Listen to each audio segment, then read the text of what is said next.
Sabina Berman, querida, buenas tardes. Buenas tardes, Julio, qué gusto escucharte y verte. Igual, Sabina. Sabina, además, pues entrando en materia, nos interesa mucho saber cuál es tu percepción de cómo va caminando este proceso electoral, pues tan complicado cuando estamos a 25 días o 26, 25 de la cita popular con las urnas. ¿Cómo has visto todo este proceso? ¿Qué rescatarías? ¿Qué te parece positivo? ¿Qué te parece negativo? Pues Julio, yo veo al menos tres facetas interesantes en estas elecciones. El lado de Morena, el lado de la oposición y el elefante en el salón del que nadie osa hablar. Uh-huh. El, Voy al primero, al elefante en el salón. Veo una elección muy extraña donde se habla de todo menos de lo urgente para la gente. Estamos saliendo del peor desastre natural que hemos vivido los que estamos vivos y de su secuela, una crisis económica profundísima, donde todos somos más pobres que hace un año y donde al menos en 5 años no regresaremos a los números de la economía del 2019. Se calculan que hay 10 millones de clase medieros que cayeron en la pobreza y 9,5 millones de pobres que cayeron bajo la línea de la pobreza extrema. Y ningún candidato que yo sepa habla de eso.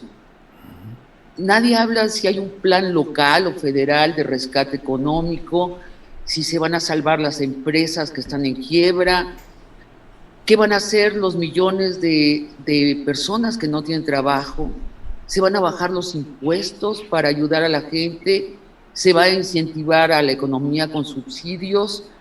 El gobierno mexicano, como los gobiernos de muchos otros lugares, va a invertir en infraestructura para dar trabajo a millones de desempleados. Bueno, nadie habla de eso.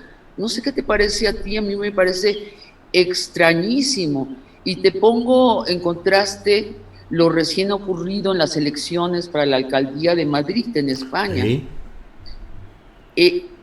Hubo un monotema en los debates, en las entrevistas, en las publicaciones de Twitter.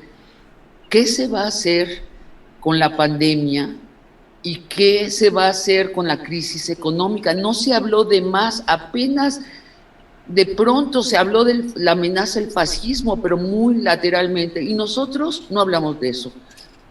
Yo no sé cómo te lo explicas tú. Yo me lo explico como muestra de un desprendimiento de la política de los intereses de la gente, de una autoabsorción de los políticos en el tema de conseguir el poder. La narrativa de toda la clase política anda a varios metros de la distancia de el dolor, de las penurias, de las preocupaciones de la gente. Uh-huh. Sí, sí, sí. Coincido en la mayor parte de lo que dices porque ciertamente ha sido muy extraño y lo he comentado yo en otras ocasiones. Pareciera que todo se ha centrado en ese esquema polarizado de apoyar la continuidad del proyecto político del presidente López Obrador o cerrarle el paso a ese proyecto. Pero más con frecuencia, y lo veo sobre todo me parece en la oposición, con una pretensión de centrar todo solamente en el cierre de filas contra los efectos que les parecen nocivos de esta llamada cuarta transformación. No está habiendo un debate profundo, las ideas no son el factor más distintivo de estas campañas, están llenas de espectáculos lamentables, de exabruptos, de frivolidades en muchos casos, y bueno, la verdad es que resulta lamentable, me parece, Sabina, que tengamos pues esta clase política en lo general, en los peores momentos del país, cuando más necesitaríamos el brillo intelectual, el brillo del debate profundo, de la discusión. En fin, pero lo que queremos es escuchar tu voz, Sabina. Decías que había 3 aspectos que eran los que estabas viendo en este terreno. 1, el elefante en la sala. ¿Cuáles son las otras observaciones que tienes, Sabina? Tú hablabas de la oposición, no podría estar yo más de acuerdo contigo, y creo que estamos de acuerdo porque estamos describiendo la realidad, no es una cuestión de opinión. La oposición se quedó en el 2018 sin narrativa de país. ¿Qué hacer con el país? Y lo único que tienen ahora que decir es: paremos a AMLO, no lo dejemos seguir cambiando el país según su proyecto. Y ya cuando sienten que les sobra espacio en los debates, pues le agregan en la histeria porque se quiere convertir en dictador, porque quiere estar 3 años más, no, quiere estar 6 más, 40 más. Ya no, pero eso es nada más exagerar la acusación, la intención de parar al presidente y no tener un proyecto que ofertar. Y es interesante, para mí como escritor es muy interesante por qué no lo tienen. Y es porque en el 2018 el país en su mayoría rechazó el neoliberalismo, dio por cerrada esa etapa histórica, dijo: las promesas del neoliberalismo se cumplieron a cuentagotas y trajeron problemas colaterales no previstos, como una gran corrupción de la clase política y de la clase empresarial. Entonces, habiendo perdido esa batalla de las ideas, ya no se atreven a decir su verdadero nombre, a decir: nosotros, PAN, PRI, PRD incluso, somos el neoliberalismo. Podrían tener otra actitud frente a esta derrota cultural, podrían regresar a sus ideas básicas y decir: ¿por qué no funcionó el neoliberalismo? ¿Cómo se volvió sinónimo de la corrupción? ¿Tuvimos un neoliberalismo de veras o tuvimos un capitalismo de cuates, es decir, un capitalismo corruptísimo? ¿Por qué desatendimos a los pobres? No estaba previsto en el modelo, sí estaba previsto. De hecho, yo tuve una entrevista entrevisté a Calderón, donde le hice estas preguntas y dio algunas respuestas muy interesantes y algunas confesiones de culpa, como haber desatendido la desigualdad, creer que la estaban solucionando cuando los macronúmeros indicaban que no lo estaban haciendo. Bueno, la oposición padece de una flojera filosófica. O podrían ser más puntuales, podrían señalar los errores grandes del presidente, que los tiene, pero sabes, resaltarlos de entre todos los nos que le dan al presidente, porque al presidente lo critican desde que sus zapatos están ajados, hasta que su corbata está fuera de moda, hasta su administración de la pandemia. En la crítica de la oposición todo ocupa el mismo espacio de rechazo al presidente. Podrían ser muy puntuales y decir, regresando a la pandemia, que ellos tienen otra opción para manejar la pandemia, porque no hemos salido de la pandemia, que ellos tienen otra opción para sacarnos de la crisis económica y tampoco la están ofreciendo. Claro, claro. Yo no sé qué pienses, yo creo que es pereza filosófica abismal. Pereza filosófica abismal de esta oposición en México. Sabina, ¿cómo, ya que tocaste el tema, llevaste al hombre más repudiado por la izquierda mexicana y por la mayor parte de quienes hoy están en el poder, lo llevaste a la televisión pública, Felipe Calderón Hinojosa? ¿Cómo te fue en reacción del público, por un lado? Y no sé si nos quieras comentar si hubo algún tipo de reticencia en la televisión pública para que hicieras esa entrevista que levantó mucho ruido. De parte de la televisión pública, de los directores de Canal 11 y Canal 14, de Genaro Villamil, el director del sistema de radiodifusión pública, nada, ni un solo comentario. Incluso Genaro es muy simpático, entonces nada más se rió y le dije: ¿y qué significa esa risa? Dice: nada, no significa nada, Sabina, es una buena idea, hay que hacer periodismo. Claro. Y esa era la idea. Yo no creo que el periodismo es hacer propaganda, y no creo que hacer entrevistas, que es lo que yo hago el lado blando, amable del periodismo, hacer entrevistas o dar mi opinión, no soy una reportera que sale a reportear. Bueno, en ese sentido mi misión es abrir el espacio para que sigamos dialogando, para que no nos caigamos de las palabras hacia la violencia. Y en ese sentido me pareció muy interesante llamar a un expresidente. Te diré una cosa, el que tuvo que pensarlo más fue él. Se tardó en concederme la entrevista. Yo creo que estuvo observando qué escribía yo. Habrá notado que no soy neoliberal, que tengo un rechazo al sistema neoliberal, lo he tenido desde siempre, pero habrá notado que mi tono es cordial y es de diálogo. Y él asistió a la entrevista. ¿Cómo nos fue?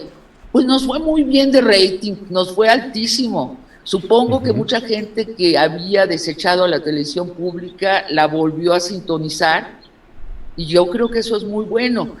También muchas acusaciones de traición, ¿no? Pero yo creo que, Julio, nos tenemos que salir de la polarización. Si no nos salimos de la polarización, nos va a ir muy mal. Si nos caemos del lugar del lenguaje, si no dialogamos más, ¿a quién le interesa que estemos polarizados como población? A los políticos profesionales que buscan el poder. Ellos quieren que no tengamos libre albedrío y no tengamos comprensión de nada, que no veamos nuestros intereses de ciudadanos, sino que veamos nada más la realidad como le voy a fulano y odio a fulano. Cuando nosotros nos volvemos carne de cañón de esas dos opciones, desaparecemos.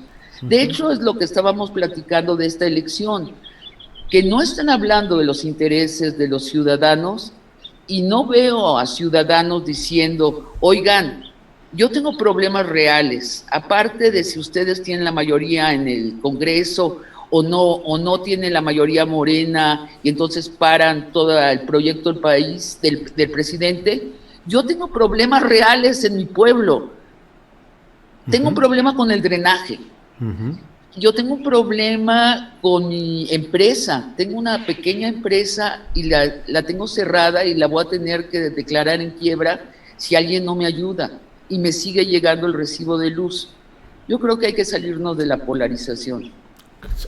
Sí, Sabina, otro tema en el que ha habido mucho revuelo es acerca de estos, pues no sé si diálogos, pero cuando menos intercambios de puntos de vista en internet con Ricardo Salinas Pliego, y luego tú has planteado que él estaría en ruta de buscar ser un candidato, y te pregunto, ¿ves que realmente se está construyendo eso, ya sea que él sea quien esté tuiteando o su community manager, rifando motocicletas, regalando dinero y mostrándose como un hombre de un gran éxito económico por encima de los mortales, pero pues al mismo tiempo con ese riesgo de que se esté construyendo ¿qué? Una figura parecida a un Trump mexicano, a un Bolsonaro mexicano? ¿Cómo va todo eso, Sabina? Él está construyendo una figura pública cuando siempre tuvo un interés en no ser público. Durante años y años que fue presidente de su televisora y de sus 100 empresas, de un consorcio que emplea a 150,000 trabajadores, él tuvo cuidado en no ser una figura pública. Y ahora ha tomado una decisión de forjarse una figura pública con ciertas características. No soy la primera persona que lo dice, que eso parece ser la construcción de una figura que pueda contender en el 2024 por la presidencia. Sería una movida de su parte muy inteligente. No creo que para el país sea inteligente ni provechoso que suceda, pero para él sería muy inteligente. ¿Y qué figura se está forjando? Es, como decías, regala dinero en Twitter, le da trabajo a la gente que se lo pide públicamente y lo alaba. Habla de la felicidad de los ricos. Siempre esto, el paraíso terrenal es la riqueza. Miren cómo la tengo yo. Y es fácil llegar aquí. Basta trabajar mucho y ser feliz en sí. Si ya eres feliz y bien intencionado, vas a llegar a ser tan rico como él. Y cuando alguien lo contradice, y ahí viene lo que es muy preocupante, bueno, viene una violencia definitiva, ¿no?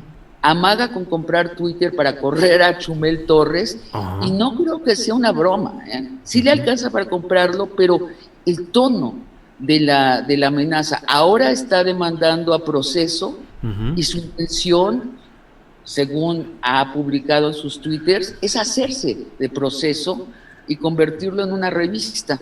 Tipo TV Notas. Él dijo, tipo TV Notas, ¿no? Que es la chatarrización de todo.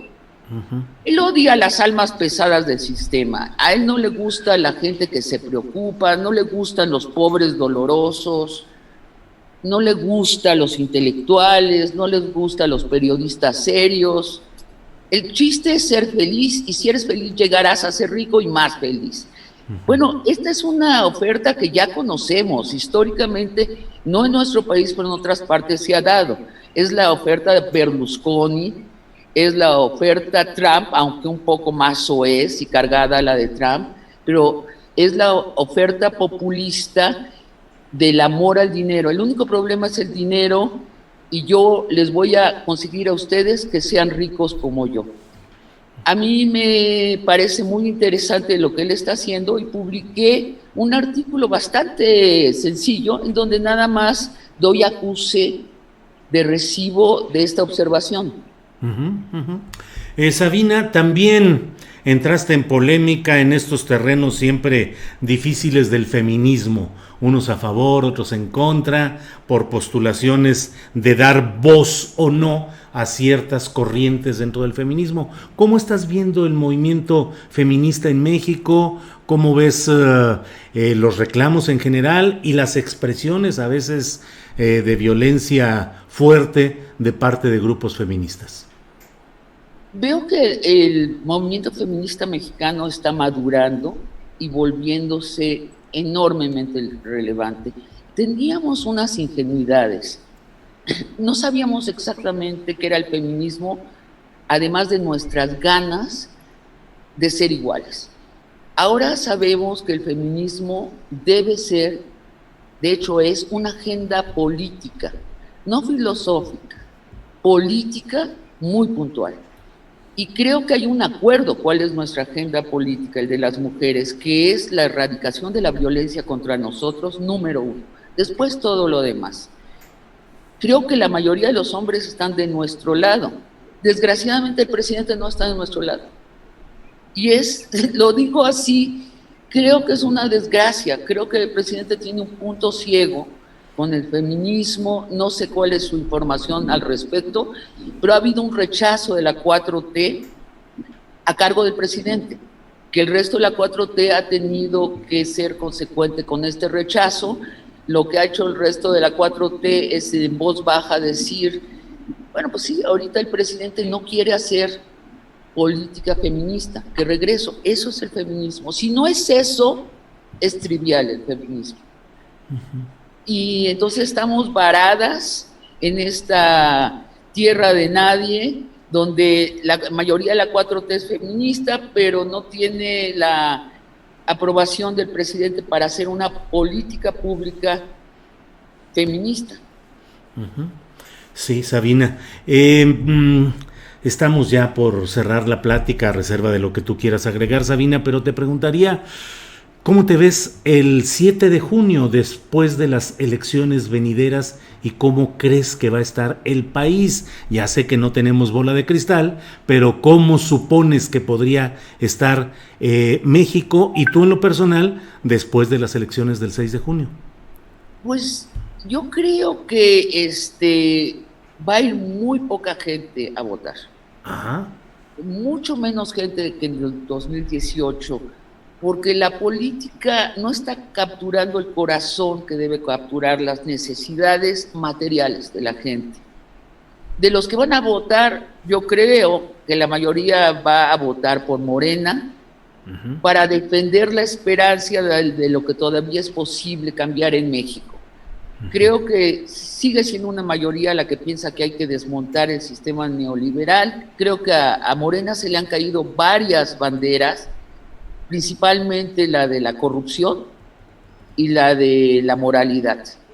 Y sin embargo, bueno, sigue la bandera de cambio posible hacia adelante cuando la oposición, como habías comentado tú, como yo coincido, no tiene un proyecto para el país. Creo que solo una minoría va a votar por frenar el cambio. Entonces serán unas elecciones deslucidas, tristes, pero Morena va a ganar una mayoría en el Congreso apenas, no una mayoría calificada. Eso es lo que dice mi bola de cristal. Muy bien, Sabina. Pues Sabina, muchas gracias por esta oportunidad de platicar, de pasar una vista a diversas temas y cosas que se van acumulando por ahí. Y ya sabes que como siempre aprecio mucho la oportunidad de platicar contigo, Sabina. Por mi parte es todo, a reserva de lo que tú quisieras agregar, Sabina.